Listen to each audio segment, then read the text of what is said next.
Morning my sister changed the locks, I was standing in 32-degree rain with a single duffel bag and $17 in my checking account. I remember staring at the front door of the house I'd lived in for 6 years. The house I had quietly paid half the mortgage on while my sister put her name on the deed, and thinking, this is it. This is what I get for trusting blood. Her name was on everything.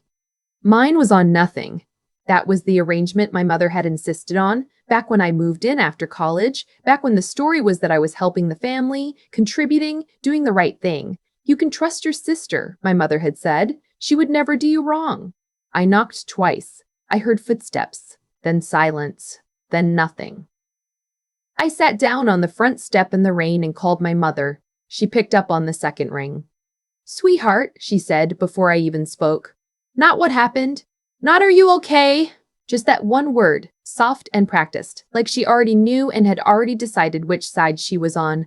I said, "She changed the locks, Mom." There was a pause. Then, "Well, honey, you two were fighting so much. Maybe some space would be good." I hung up. I picked up my bag. I walked to my car, a 2014 Honda Civic with a cracked rear bumper and a heater that only worked if you hit the dashboard twice in the right spot. And I sat in the driver's seat until the windows fogged over completely. I was 29 years old. I had a master's degree in software engineering. I had been quietly depositing $800 a month into my sister's bank account for 6 years because my mother told me that was how our family shared expenses. I had no lease, no legal claim, no paper trail of any kind. And in 11 months, I would be worth more money than my entire family had ever seen in their lives combined. But I didn't know that yet. In that moment, I just knew I was wet and alone and had nowhere to go. Let me back up. My name is Claire. I'm the second of 3 kids. My older sister is Tara. My younger brother is Connor. For as long as I can remember, the family ran on a simple and unspoken hierarchy. Tara was the favorite, Connor was the baby, and I was the one who paid for things. Not in a dramatic way. There was no single moment I could point to. It was more like water damage. Slow, invisible, and by the time you noticed it, the structure was already compromised. I paid for Connor's SAT prep because my mother said she was short that month and would pay me back. She never did. I co-signed Tara's car loan because the dealership said her credit wasn't sufficient, and my mother said family helps family. When Tara stopped making payments 18 months later, the calls came to me. I absorbed it all. I told myself it was temporary. I told myself things would balance out. They didn't. They never do with people like this. When I got my first real job, a junior developer position at a mid-sized tech firm in Austin, my mother sat me down at the kitchen table and said she thought it would be wonderful if I moved in with Tara to help her with the mortgage while she got back on her feet. Tara had just gone through a divorce. She needed support. Wasn't that what family was for? I moved in. I paid my share every month in cash directly to Tara because that's how she said it was easier. No Venmo, no checks, no records. Just an envelope on the first of the month. 6 years. 72 envelopes. Somewhere around $54,000. And then one October morning, Tara decided her new boyfriend wanted to move in, and there wasn't room for both of us, and the conversation they apparently had without me concluded that I should be the one to leave. Except they forgot to actually tell me that. So instead of a conversation, I got changed locks and rain. I drove to a motel off I-35 that charged $48 a night and smelled like industrial cleaner and old carpet. I sat on the edge of the bed and opened my laptop and stared at my bank account for a long time. I had $4,200 in savings, enough for about 8 weeks if I was extremely careful. I did not cry. I think I was past crying by then. Something in me had gone very quiet and very clear, the way the air feels right after a thunderstorm. I opened a new tab and started looking at apartments. That night, I did something I had been putting off for 2 years. I opened the codebase for the application I'd been building on the side, a niche project management tool designed specifically for independent clinical researchers, and I worked until 4 a.m. I had started building it in my spare time because I kept seeing the same inefficiencies at my job, kept noticing how clinical trial coordinators wasted hours on administrative tasks that software could automate. I'd shown it to a few people. They'd said it was interesting. I'd kept building it quietly, alone, in the evenings, while Tara watched TV in the next room. That night, with nothing left to lose and nowhere to be, something unlocked. Over the next 3 months, I worked like I had never worked before. I moved into a studio apartment the size of a parking space. I ate a lot of rice and canned beans. I declined every social invitation and spent my weekends refining the platform, reaching out to clinical research organizations, collecting feedback, iterating, rebuilding. I applied for a small business grant through the Texas Medical Center Innovation Program. I was rejected. I applied again with a revised proposal. I was accepted, $40,000. I incorporated. I opened a business account. I kept building.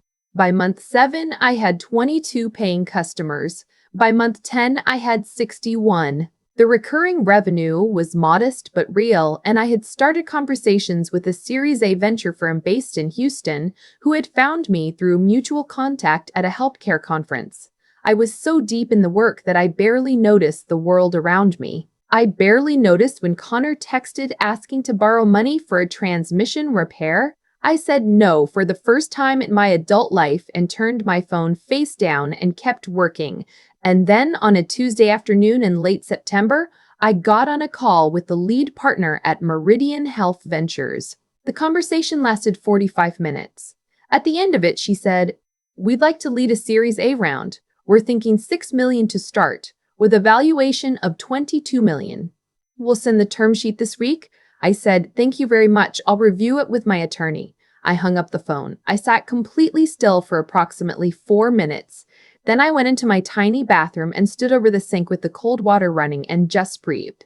$22 million valuation. My equity stake after the round was just under 40%. I called my attorney. I called my accountant. I did not call my mother. I did not call Tara. I did not call Connor. The term sheet arrived Thursday. We closed the round 11 weeks later. On the morning the wire hit my account, $8 million, my equity payout from a secondary sale the investors had structured to give me immediate liquidity. I sat in my same studio apartment in the same secondhand desk chair I'd bought from Facebook Marketplace for $30. And I stared at the number on my screen for a very long time. $8 million. I closed the laptop. I made a cup of coffee. I stood at my window and watched the traffic on the street below and thought about an envelope on the first of the month. Every month for 6 years. The following day, I had 91 missed calls. I want to be precise about the timeline here because the speed of it still catches me off guard when I think about it. The round closed on a Friday. By Saturday evening, I had a voicemail from my mother saying she'd been thinking about me and hoping I was doing well and asking if I wanted to come for dinner Sunday. Casual. Warm. Like we spoke every week, we had not spoken in 4 months. By Sunday morning, there was a text from Tara. "Hey, can we talk? I've really missed you. I've been thinking about everything and I feel terrible about how things went." By Sunday afternoon, Connor had sent a voice message, not a text, a voice message, which he had never done in his life, saying that he was going through a hard time financially and he knew things had been weird between us, but family was family and he knew I would understand. I want you to understand what I felt reading and listening to all of this. It wasn't anger exactly, it was something colder and more clarifying than anger. It was recognition. I had been right about them all along. Every time I'd pushed down the small voice that said, "This is not normal, this is not what families are supposed to do," I had been right. The voice had been right. And now, with $8 million sitting in my account, I had absolute confirmation in the form of 48 hours of sudden, coordinated warmth from people who had not checked on me in months. I did not respond to any of them. On Monday, I called a real estate agent. I found the house in a quiet neighborhood in the hill country outside Austin. 4 bedrooms, 2 acres, a covered porch that faced west so the sunsets would hit it directly. It was listed at $1.3 million. I made an offer that afternoon. We closed in 3 weeks. I moved in on a Thursday with a moving truck and two friends from work and a dog I had adopted from the shelter the week before, a 3-year-old hound mix named after no one, called just Scout. I stood on my porch that first evening with a glass of wine while Scout chased something real or imaginary through the tall grass at the edge of the property, and I felt something I didn't have a word for at the time. Not happiness exactly, more like the absence of a weight I'd been carrying so long I'd stopped noticing it. My phone had 47 unread messages. I set it face down on the porch railing and watched the sun go down. The next week, my mother showed up. Not a call first, not a text.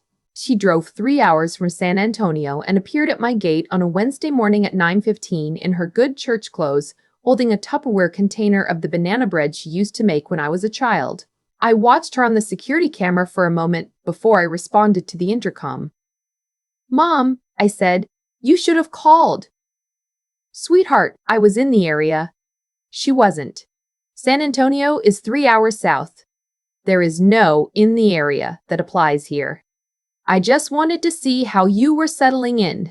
I brought banana bread. I buzzed her in. I don't know why. Old muscle memory, maybe. The habit of accommodation so deeply carved into me that even now it activated without my permission. She came inside and walked through the house slowly, the way people do when they're praising something and trying not to appear to be appraising it. She commented on the ceilings. She said the kitchen was lovely. She sat at the island and accepted a cup of coffee and set the Tupperware on the counter and smiled at me the way she had been smiling at me my entire life. That particular smile that had always meant, I need something, and I'm counting on you not to make it awkward. "I've been worried about you," she said. "You went so quiet after everything. After Tara changed the locks." She shifted in her seat. That was a misunderstanding. She felt terrible. She felt terrible after she found out about the funding round. The smile flickered. Just briefly, then it reset. "That's not fair, Claire. She's your sister. She loves you." I looked at my mother across the kitchen island, this woman who had been the architect of so much of what had been done to me, who had shaped the dynamic, who had trained all three of us from childhood to see me as the resource and Tara as the priority, and I felt an enormous and unexpected calm. "Mom," I said, "why are you here?" She looked down at her coffee. Then in a quieter voice, "Tara is having a hard time. With the house, the payments are behind and the bank has started sending notices and she's very stressed. I thought, if there was anything you could do, alone, just temporary." There it was. I had known it was coming. I had known it was coming. I had known since the first voicemail. And somehow, hearing it said out loud in my own kitchen, in my own house, with my name on the deed and my dog running across my own 2 acres outside, I felt nothing but a clear and unshakable answer. "No," I said. My mother blinked. "Claire, no. I'm not going to do that. She's your sister. She changed the locks, Mom." I knocked and she stood on the other side of the door and didn't answer. I was in the rain. "You're being dramatic." I paid her $800 a month for 6 years in cash. No record. She kept every penny and put her name on the deed, and the day her boyfriend wanted to move in, she was done with me. I picked up my coffee cup. My hands were completely steady. I'm not going to loan her money to save a house that she owns because she used mine. My mother's expression went through several things: hurt, indignation, calculation, then, finally, something that might have been genuine sadness, though I couldn't be certain. She left an hour later with the Tupperware still on my counter. She hugged me at the door. I let her because I was not angry. I was just finished. Over the following months, Tara's situation deteriorated in ways that were not my responsibility, and not my doing. The bank filed the foreclosure notice in November. Her boyfriend, whose involvement in her finances had apparently been the catalyst for everything, moved out 3 weeks after that. Connor texted me twice more, asking for money. I didn't respond. My mother sent a handwritten note in December, actual stationery, actual pen, asking me to reconsider, reminding me of every sacrifice she had made for me as a child, asking whether the values she had raised me with were still somewhere inside me. I read it twice. Then I put it in the paper shredder I'd recently purchased for business documents, and I watched the narrow strips fall into the bin, and I felt no guilt whatsoever, only the particular peace of someone who has finally stopped pretending. Because here is what I had come to understand. Slowly, over the years, and then all at once, the values she had raised me with were the problem. The value of self-sacrifice. The value of keeping the peace. The value of putting the family's comfort above my own reality for so long that I had almost lost track of what my reality actually was. The real thing, the thing I had built alone in a studio apartment, eating rice and beans, while the family I had subsidized didn't call the check on me. That was mine.